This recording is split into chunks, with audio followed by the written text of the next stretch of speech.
Global পাঞ্চের পক্ষ থেকে আপনাদের স্বাগতম। পশ্চিমাদের সঙ্গে স্নায়ুযুদ্ধ পরবর্তী সময় থেকে চলে আসা সামরিক সহযোগিতার একাধিক চুক্তি বাতিল করেছে রাশিয়া। সম্প্রতি দেশটির সরকারিভাবে এই সিদ্ধান্তের অনুমোদন দেওয়া হয়েছে।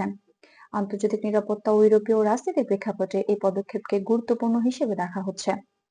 ভ্যালিড ও বিশ্বস্ত আন্তর্জাতিক সংবাদ মাধ্যমের তথ্য অনুযায়ী রাশিয়া মূলত ইউরোপের সঙ্গে করা কিছু পুরনো সামরিক ও নিরাপত্তা সহযোগিতা কাঠামো থেকে নিজেকে সরিয়ে নিচ্ছে।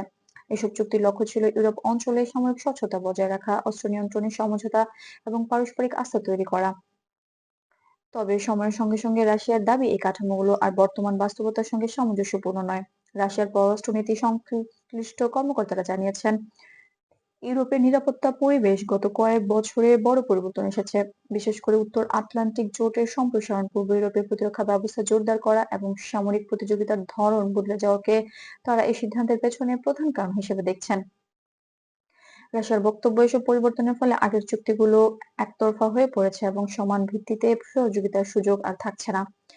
বিশ্লেষকদের মতে, স্নায়ুযুদ্ধের পর 2000-এর শুরুর দিকে থেকে ইউরোপ ও রাশিয়ার মধ্যে যে নিরাপত্তা কাঠামো গড়ে উঠেছিল, সাম্প্রতিক বছরগুলোতে তা ধীরে ধীরে দুর্বল হয়েছে।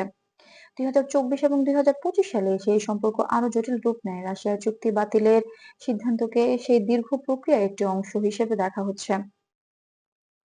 একদিকে ইউরোপীয় ইউনিয়ন ও ন্যাটো সংশ্লিষ্ট দেশগুলো এই ঘোষণার পর সতর্ক প্রতিক্রিয়া জানিয়েছে। তাদের পক্ষ থেকে বলা হয়েছে, নিরাপত্তা ও আস্থার প্রশ্নে আলোচনা চালু রাখা জরুরি। ইউরোপীয় নেতারা মনে করছেন, যে কোনো ধরনের সামরিক সহযোগিতা কমে গেলে আঞ্চলিক স্থিতিশীলতা ও এর ওপর প্রভাব পড়তে পারে। তবে একই সঙ্গে তারা কূটনৈতিক যোগাযোগ বজায় রাখার উপর গুরুত্ব দিচ্ছেন।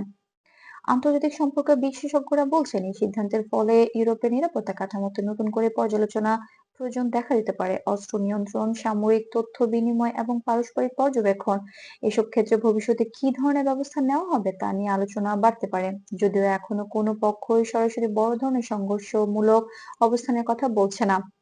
সব মিলে পশ্চিমাদের সঙ্গে স্নায়ুযুদ্ধ পরবর্তী সামরিক সহযোগিতার চুক্তি বাতিল করার মাধ্যমে রাশিয়া স্পষ্টভাবে জানিয়ে দিল যে তারা ইউরোপীয় নিরাপত্তাকে কাঠামোকে নতুন দৃষ্টিভঙ্গিতে দেখছে।